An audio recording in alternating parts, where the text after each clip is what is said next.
Here we go. This is the Like a Prayer reaction. I feel like I'm doing praying here. This is the Like a Prayer reaction. Okay. So I'll get the credits up at the start of each song. So Madonna, Patrick Leonard.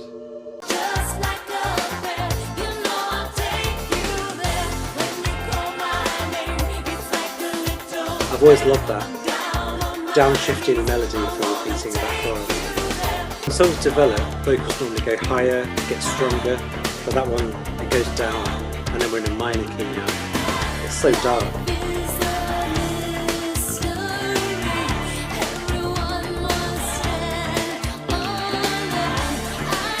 The backing vocals.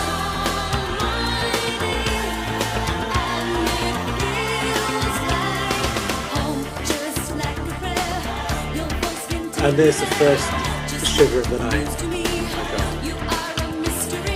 you know what, I'll talk about this one in a sec. I'm going to let it flow because we've got Express Yourself next. I've never heard the recorded version of this start to finish.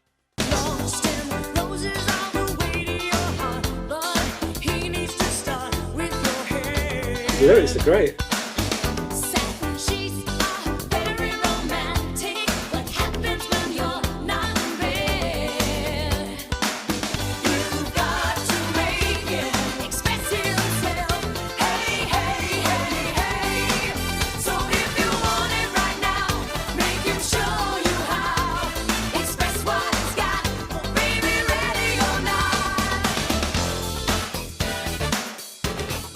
I don't know this bit.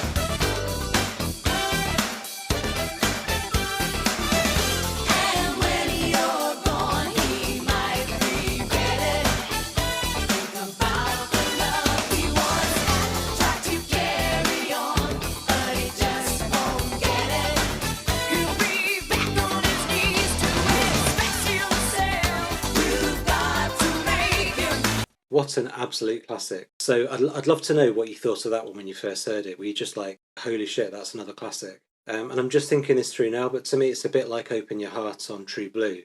So it's a bit less about weighty themes. You know, you've got Papa Don't Preach being about teenage pregnancies and other stuff like that, all the controversy around that. Like a Prayer, obviously we know what happened there. Whereas, you know, Open Your Heart and Express Yourself, both quite cutting edge songs musically, but very easy to listen to. You know, you could have them on the radio. But both very like dominant female points of view in there as well. Je suis prête. Vous êtes prêts aussi? This is the Prince one, isn't it? This is not a love song. No, you just being kind. Am I losing my mind? Losing your mind. That was tasty. Oh no, baby. So this is more on the kind of dirty funk end of things for Prince, I guess.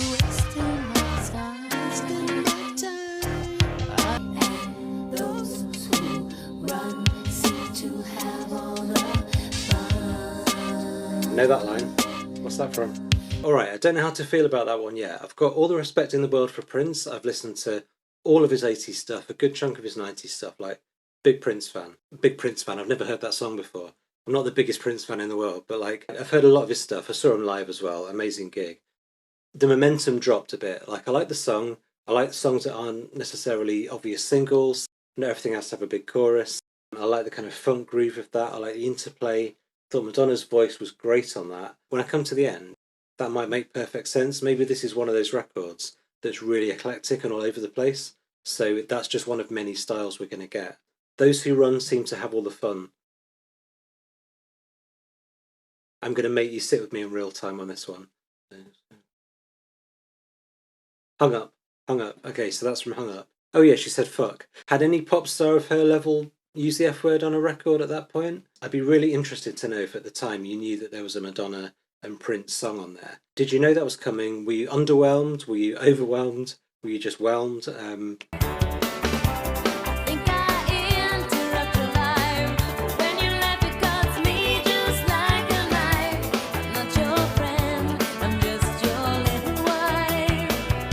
Wait a minute.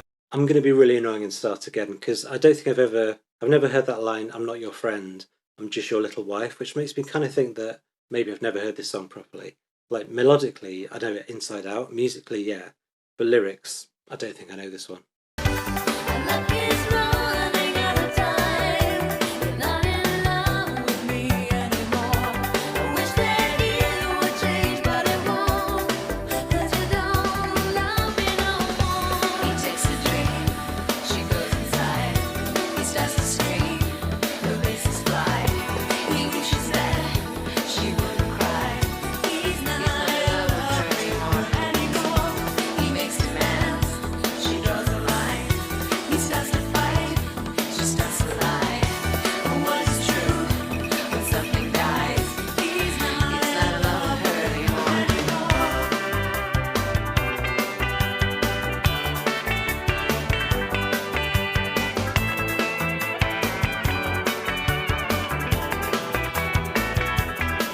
Okay, would you believe that I've heard that song about 30 or 40 times in my life and never actually, that's literally the first time I've read those lyrics. I didn't even know what that was about. It's called Till Death Do Us Part. It's clearly about a marriage breaking up. But there's something about the melody of that one that's just hooked me completely. And I haven't paid any attention to the lyrics. But clearly we're talking about an abusive relationship, aren't we? I'm not sure if this is from experience, if this is her parents when her mother was alive. This is post Sean Penn, isn't it? And he was quite abusive, wasn't he? So maybe this is a Sean Penn song. Maybe that's blindingly obvious and you've been screaming that at the screen for the last couple of minutes, but I got there in the end. It's so perceptive, and it can only be from someone that's lived it.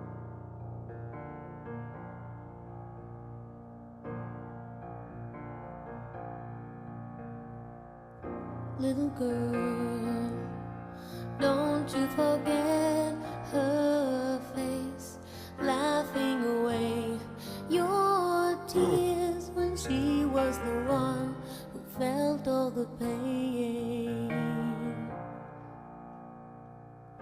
Little girl, never forget her eyes. Is she singing to herself about her mum? Promise to try, but it's not the same. Will she see me cry when I stumble and fall? Does she hear my voice in the night when I call? Wipe away all your tears, it's gonna be alright.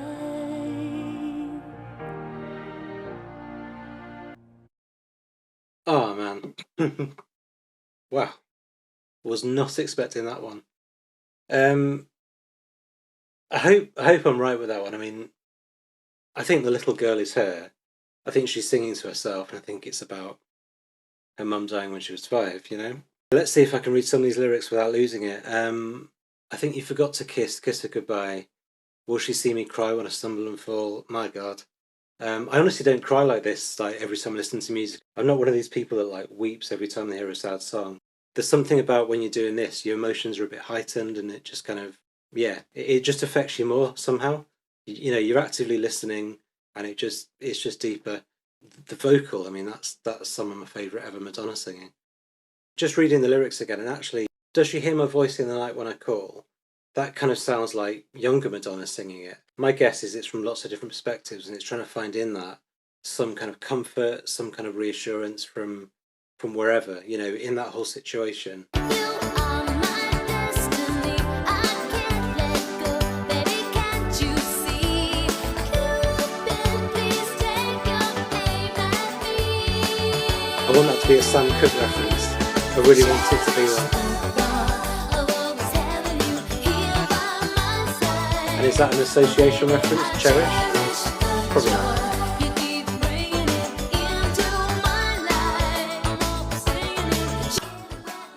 That was great. The only way that's not a perfect pop song is that it's not 3 minutes long. But what would you cut? I mean, is the single version of that shorter? I should probably react to the video. I think it's when she's on a beach, isn't it? Dear Jessie, definitely zone this one. Pink elephants and lemonade. Dear Jessie, hear the laughter running through the love parade. Candy kisses and a sunny day. Dear Jessie, see the roses raining on the love parade. Beautiful song. Your dreams are made inside your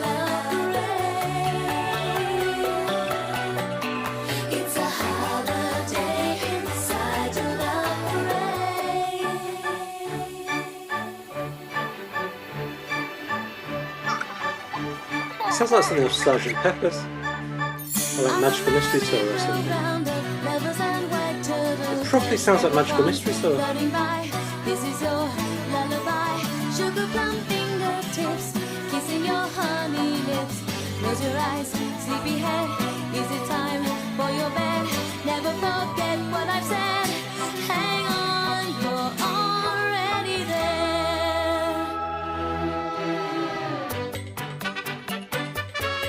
Yeah, it's got proper like Penny Lane vibes, hasn't it? Paul McCartney would be happy with some of these melodies.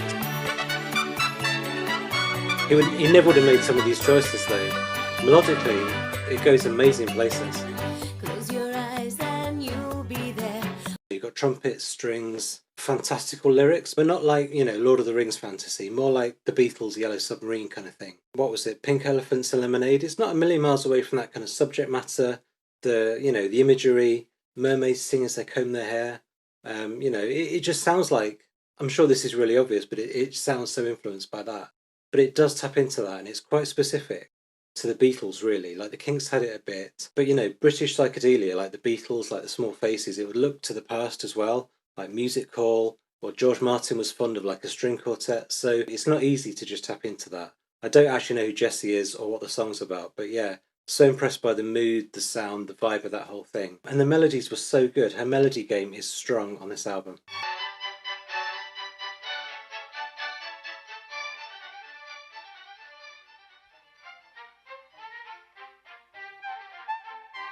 Yeah, it does.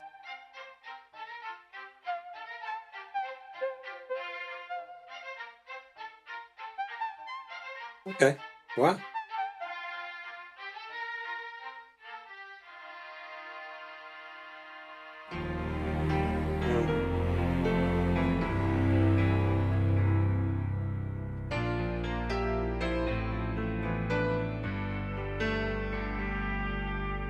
You can make me cry. You once had the power. I never felt so good. You can hurt me now. I got away from you. I never thought I would. You can make me cry. You once had the power. I never felt so good about myself.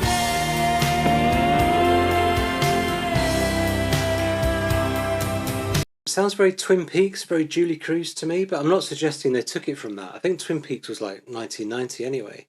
I think it's just, a trigger in my mind that makes me think of that. It has that same, ethereal, melancholy quality to it to me. It kind of sounds along those lines, so it's a compliment, don't worry.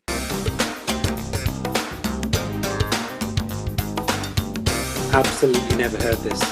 This is the one that someone said it's to do with Sly Stone, is it, when she does it live? When I look back on all the misery and all the heartache that they brought to me, I wouldn't change it for another chance.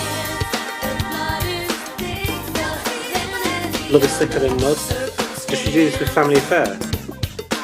I know you said she does this with Sly Stone. We'll see. It's not quite as dazzling as some of the other songs on the album, but actually, in terms of the context of all this stuff about a mother and father, and it is quite a family-based album, to have this positive song about going through all the misery but finding strength in your family, it's actually got depth and it's a good song. I think the only problem is that on an album full of masterpieces, this isn't one. Just my humble opinion on a first listen. I don't know anything and I can't wait to hear that one live, so let's keep going. Interesting. Okay. And if I have nothing left to show, the tears on my pillow, what kind of life is this? If God exists, then help me pray for Spanish eyes. He had to fight like all the rest. Interesting. My instinct is this is a song for someone that All the streets died of AIDS. it was Spanish. I mean, is that right or not? I don't understand. At least he was a man. I light this candle and watch it flow. Tears on my pillow, and if there is a Lovely. Christ, he'll come tonight to pray for Spanish eyes. There's beautiful Spanish trumpets in the background.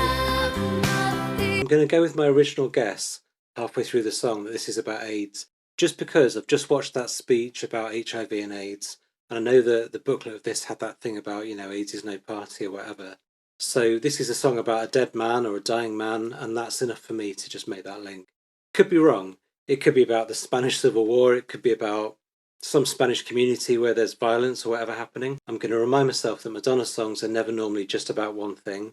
And building towards the climax or the end of this big personal, you know, very, very personal album, she's unlikely to have just written a song about a random Spanish guy. I feel like there must be a more personal connection to that one. Oh my God, I'm hardly sorry for having offended thee. What's a weird piece of music? And I detest all my sins because of thy just punishments. But most of all, because my God, I've offended thee. That's how she ended the album. That's insane. The fact that she's reciting something like that over, it sounds like a prayer reversed and said in quite a sarcastic voice, makes me think that this is the opposite of what she thinks. She's not sorry for having offended God. She doesn't detest all of her sins. I could be wrong, but I think the fact that she's put that in a weird kind of sarcastic, flippant, slightly odd sounding end song, it's not a serious prayer. Again, tell me if I'm wrong. So there you go. At the age of 43, the year 2023, I've finally heard Like a Prayer from start to finish. Alright, so here's my opinion, just based on hearing some of these songs for the first time today. Some of them I've been hearing for years, some of them vague familiarity, so I'm not an expert in this and it's just my opinion. Like a Prayer, Express Yourself, two absolute bangers. Nothing wrong with them at all, like literally perfect songs. Love Song, Don't Hate Me For This, I would lose that. Get that off this album. I love Prince, I love what Madonna did on it. I'm going to regret saying this already. I do like a lot about it, but next time I listen to this album, I'm absolutely going to skip that song. Tell me that I'm wrong, tell me that I just need to give it another try. The rest of it seems quite melodic and really well structured and, you know, like really emotional and personal. Those songs like Till Death Do Us Part, Promise to Try, Oh Father, there were just some beautiful, like really heartfelt, deep emotional things there. And then some other songs like Dear Jessie, Cherish, just like positive melodic pop songs. So looking at the credits, I guess it's mainly her and Patrick Leonard that wrote and produced this album. It seems like her and Patrick Leonard just had this absolute synergy and could just create masterpieces. So this is seen as like her big artistic statement, kind of a leap forward. I get that, you know, it deals with very serious themes. You get like religion, family, death, possibly AIDS, HIV. You get female empowerment. It covers a lot of ground. To sum up, I think it's a beautiful, heartfelt, artistic, melodic, perfectly written album. It's not a perfect album altogether, but nothing is. When it's on, it's on. There's about 2 or 3 songs there that are just less than masterpieces. So 8 masterpieces in one album is not bad at all. So as ever, tell me your experiences with this one. Did you buy it the day it came out? You know, what were your thoughts? Think back to that day. What were your thoughts when you played that start to finish? Alright, thanks for watching with me. I haven't got time to do Supernatural now as part of this, but I will get to it. Please remind me if I don't. Thank you again. See you soon. Bye. Cherish is the word I used to remind me So good. of.